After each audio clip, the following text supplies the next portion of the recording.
Existem muitas discussões a respeito de quais são as melhores medidas para se fazer uma diminuição dos danos causados pelo consumo inadequado do álcool, né? Vários autores do mundo inteiro consideram que a prevenção é o primeiro passo, e o passo mais importante, o passo mais eficaz que se pode fazer dentro de uma estratégia mais ampla de prevenção do uso indevido do álcool, né?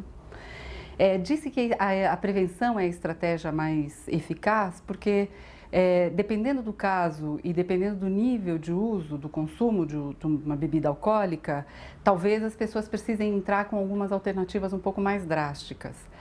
Mas essas alternativas devem ser aplicadas para uma população muito restrita, uma população muito pequena e para a enorme maioria da população de pessoas que vão ou não consumir álcool na vida, e pensando então em termos de políticas públicas, a gente tem que pensar na prevenção em primeiro lugar. A prevenção tem diferentes níveis de colocação, e a gente pode pensar numa prevenção mais primária e depois numa prevenção um pouco mais avançada, caso a gente esteja falando com um público que já faça um uso de álcool de uma forma mais frequente, mais sistemática, mais preocupante, ou ainda que seja pouco frequente, mas que já acontece com alguma regularidade na vida daquela pessoa ou daquela população. Então existem basicamente essas duas abordagens, ou pensando em estratégias de prevenção para o indivíduo, ou pensando em estratégias de prevenção para o ambiente geográfico físico aonde esse indivíduo se insere. Então a prevenção, ela não busca, como muitas pessoas erroneamente pensam, ela não busca garantir a inexistência do consumo de álcool, por exemplo, quando a gente está falando da prevenção do consumo de álcool, né? Se a gente pensar que a prevenção do consumo de álcool vai garantir a abstinência no consumo de álcool, a gente está errando. A prevenção, ela não fala disso. A prevenção, ela quer dizer o seguinte: a gente vai começar de idade mais precoce possível, discutir, problematizar, por assim dizer, com as crianças e depois no seu desenvolvimento etário, quais são os comportamentos, quais são as atitudes, quais são as crenças que podem fazer bem ou podem não fazer bem para a vida de cada um em determinado aspecto. Por isso a prevenção, ela é tão complexa, apesar dela não ser difícil. A prevenção é bastante fácil, mas ela é trabalhosa e ela é complexa, porque a prevenção, ela é deve ser dirigida a cada alvo específico, a cada um, a cada indivíduo. Às vezes, por exemplo, o grupo escolar, né? A comunidade escolar pensa num programa de prevenção. E é importante que se pense um programa de prevenção único. Só que quando ele é aplicado, por uma questão estatística, ele não vai alcançar uma certa porcentagem dos alunos daquela escola. Isso não significa dizer que o programa e o projeto desenhado foi inadequado ou ele fracassou, qualquer coisa assim. Pelo contrário, isso prova o sucesso do projeto, porque o projeto atendeu um grande número de alunos e deixou alguns alunos ainda na expectativa de que alguma outra coisa fosse feita, porque a prevenção, ela precisa ser dirigida a cada um em particular. Então, por questões estatísticas, um grande número de pessoas se beneficia de uma abordagem, mas a gente ainda vai ter aqueles outros que vão precisar de alguns ajustes nessa proposta inicial para que se faça uma abordagem específica para as necessidades de cada um. Existem mesmo alguns profissionais que acabam defendendo uma postura mais restritiva, né? Uma postura mais autoritária e mais restritiva. Eu volto a dizer que essa não é o melhor caminho, a gente já sabe que a prevenção é o que realmente faz diferença. Esses são comportamentos, especialmente o consumo de álcool, né? São comportamentos que estão totalmente inseridos na nossa vida cotidiana e, portanto, as medidas devem fazer parte da nossa vida cotidiana. Então, quando a gente proíbe, a gente fecha os bares, a gente proíbe o consumo aqui ou ali, a gente tem que entender que as pessoas, elas vão encontrar uma saída para irem atrás daquilo que elas querem, que é o consumo daquela substância.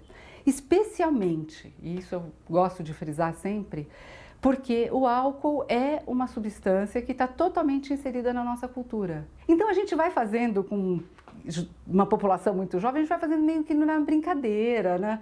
No lúdico da história, e a gente vai falando de outras coisas. Olha, qualquer excesso não é bom. Então, se a gente come e depois vai fazer aula de educação física, ou se a gente quer jogar futebol, a gente não deve comer um sanduíche antes de jogar futebol depois. Então, a gente vai começando a introduzir para eles esses conceitos do que é adequado ou inadequado na vida. e não no consumo de álcool, mas na vida. Depois, para uma população já mais de adolescentes mais adiantados, então assim, a gente já começa a falar mesmo de comportamentos de risco.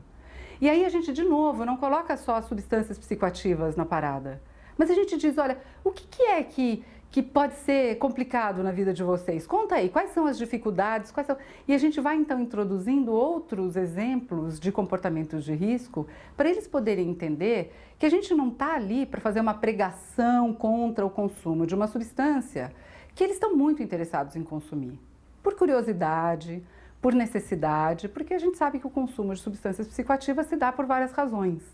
Não adianta a gente dizer que é por pura folga, é porque esses meninos ainda não tiveram que pagar as consequências pelos seus atos. Não adianta essa postura, não funciona para nada. E depois, de novo, para uma população mais velha, a gente já pode falar de uma forma mais dirigida. Também existem, assim, aquelas pessoas que fazem um uso bastante controlado de álcool. Não adianta a gente ficar falando para eles dos perigos, dos riscos do alcoolismo. Eles sabem que eles não têm muita identificação com a possibilidade de uma dependência de álcool. E também porque a gente sabe que uma enorme maioria de danos relacionados ao consumo de álcool não estão vinculados a uma questão de dependência propriamente dita, mas às vezes um uso esporádico, exagerado, e que o cara, não sabendo exatamente como se... Quando eu digo cara, eu tô falando os caras e as meninas, né? Não sabendo exatamente como se comportar, acabam entrando numa situações de risco completamente desnecessárias. A prevenção do consumo de bebida alcoólica, ela vai se dar em diferentes níveis, né?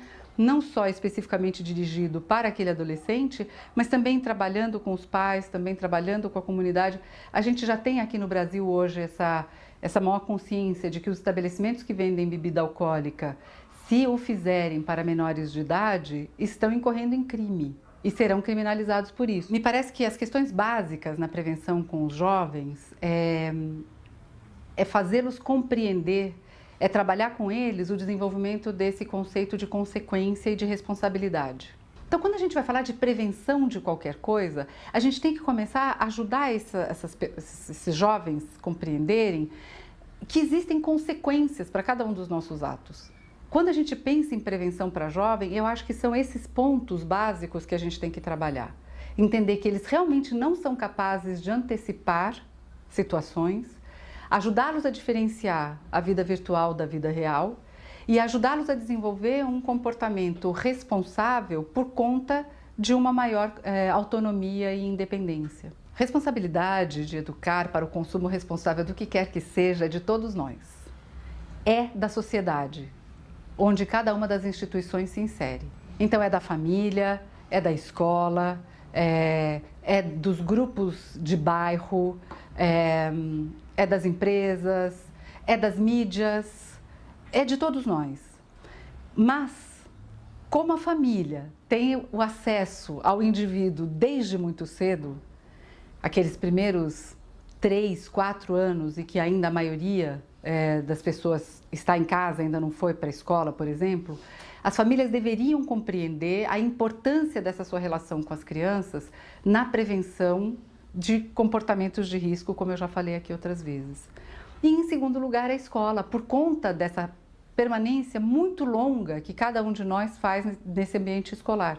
Se a gente for contar, a gente passa 11, 12 anos da nossa vida, desde uma infância bem precoce até o final da adolescência, a gente passa dentro do ambiente escolar, que é um parceiro das famílias na educação das crianças.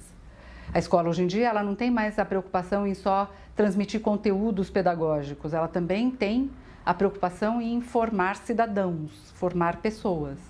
Então, é de todos nós, mas eu acho que a família e a escola têm um espaço privilegiadíssimo nessa composição e que não deveriam desperdiçar essa possibilidade. E como dica final, né, que as pessoas sempre pedem uma palavra final, assim, que os professores acreditem que eles podem fazer pelos seus alunos, eles podem fazer pelos adolescentes muita coisa. Eu acho que hoje em dia os adultos têm se sentido muito fragilizados diante dessa geração que vem explodindo de possibilidades e de conhecimentos e de tecnologias Só que falta para eles, falta para os adolescentes, falta para os jovens, uma coisa que só nós adultos temos, professores, pais, que é a experiência de vida, que é já ter passado por situações e ter sobrevivido a elas, reconhecer a diferença entre o que vale a pena e o que não vale a pena investir.